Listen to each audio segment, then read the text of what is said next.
Olá, pessoal! Vamos dar continuidade então ao trabalho do Hansich, que eu dei uma parada. Eu falei para vocês que eu gostaria de falar um pouco do básico sobre a arcada do détaché, esse que é o golpe de arco mais importante de todos.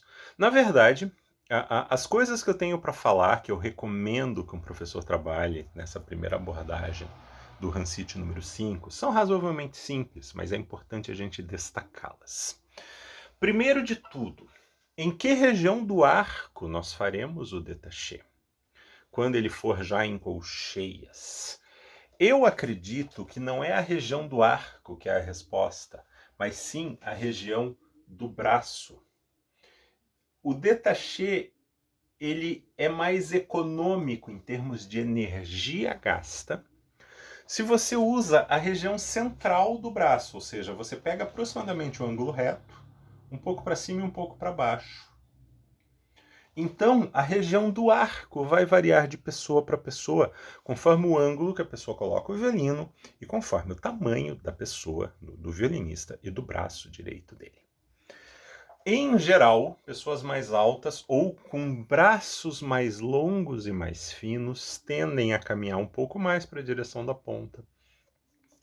Pessoas mais baixinhas ou, eventualmente, com o braço mais curto tendem a vir um pouco mais realmente para o meio do arco.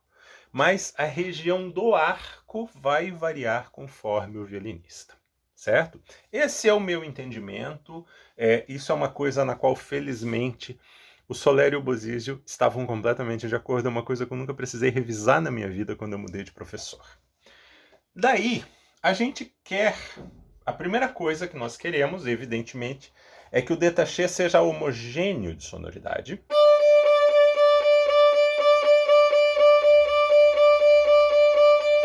Ou seja, que gaste aproximadamente sempre a mesma quantidade de arco com a mesma velocidade. E que a gente só ouça o momento da mudança de direção do arco da maneira mais macia possível. O détaché, a gente sabe que existem variantes de détaché e as terminologias variam de pessoa para pessoa, então eu não vou detalhar isso aqui, variam de escola para escola, de professor para professor. Mas o détaché, o objetivo dele é ser o mais claro possível. É um paradoxo, porque détaché significa destacado, mas na verdade é para destacar o menos possível as notas, né? Aí vocês irão perceber duas tendências muito comuns. O détaché com solucê, como eu brinco.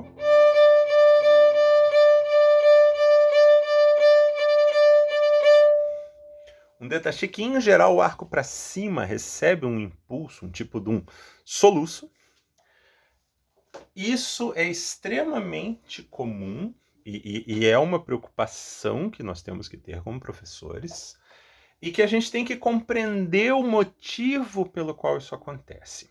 Isso acontece simplesmente porque, embora o movimento do arco seja igual nos dois sentidos, nós usamos grupos musculares diferentes para fazer os dois movimentos. E esses grupos musculares diferentes, naturalmente, pela nossa utilização deles no dia a dia, eles têm tonicidades diferentes. Então a gente precisa trabalhar a qualidade do movimento. A gente precisa mostrar para o aluno que provavelmente existe sempre a tendência desse soluço. Então, ensinar o aluno a igualar movimentos que são feitos com grupos musculares diferentes, com tonicidades diferentes. Isso é extremamente comum. A segunda coisa que é muito comum é o aluno ter as articulações um pouquinho rígidas no détaché. Essa rigidez, como trabalhá-la? Eu sempre brinco, eu aprendi isso também dos meus professores. Para um médico, o braço começa aqui. Para um violinista, começa aqui. A tensão no movimento do détaché, ela é resolvida a partir da ponta dos dedos e do punho. O ideal é que nós sejamos capazes de já começar a arcada com o punho flexível. Aqui a gente tem que considerar duas coisas também. Uma coisa, na verdade, em especial. Essa flexibilidade do punho não deve ser imitada por ninguém, porque cada um tem detalhes diferentes na estrutura muscular. Quer dizer, os nossos ossos, os nossos músculos são basicamente os mesmos. As terminologias, as denominações são os mesmos nos mesmos lugares.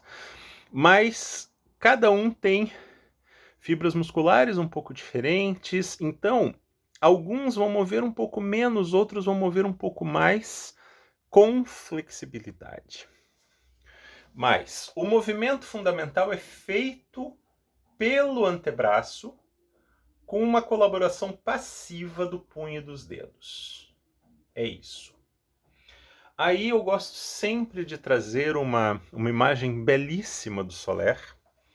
Eu lembro dele falando isso para mim como se fosse hoje, e faz 35 anos. Ele diz, no détaché, o nosso punho e os nossos dedos são como esse lenço. O movimento é passivo. O movimento do lenço é feito pela inércia. Claro que o movimento do nosso punho e dos nossos dedos vai ser menor do que o movimento do lenço, mas a ideia por trás disso é perfeita. Isso aqui deve ser passivo. Daí, eu vou me colocar numa posição aqui para vocês verem bem.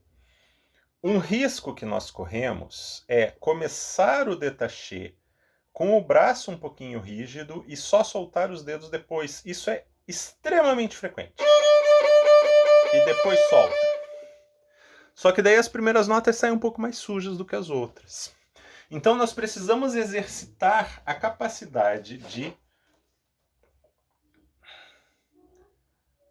começar o movimento já com o punho e os dedos flexíveis. Aí, para usar a palavrinha mágica do Bozizio, disponíveis. Ou seja, você não vai movê-los, mas eles estarão disponíveis para ser movidos, para colaborar com o movimento. E aí eu retorno ao Soler. O Soler me dizia, quando ele me ensinou o détaché básico, ele me dizia assim, o braço quer ir, a mão quer ficar. Eu estou me colocando numa posição bem estranha para vocês verem o que eu estou fazendo.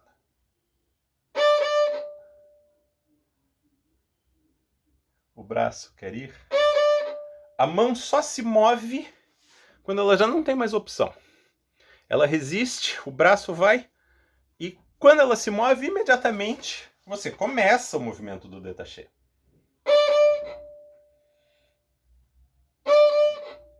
A mesma coisa para cima.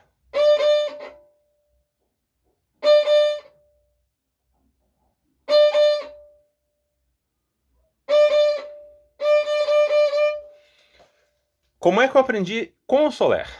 2 notas, tanto começando para baixo quanto começando para cima.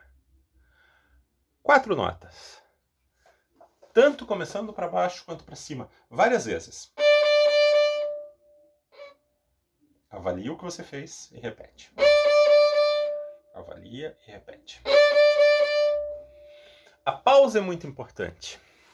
Robert Gerl, no livro Arte de Praticar Violino, que foi traduzido recentemente pelo João Titon, que é um amigo meu, uma pessoa que eu conheço, né? Tenho o privilégio de conhecer o autor dessa tradução. Ele fala um pouquinho sobre isso, sobre esse estudo consciente no qual você precisa ter tempo para avaliar aquilo que você fez e seguir adiante. E seguir adiante muitas vezes é repetir novamente. Nesse caso é repetir novamente, né? Mesma coisa começando para cima. O braço quer ir, a mão quer ficar.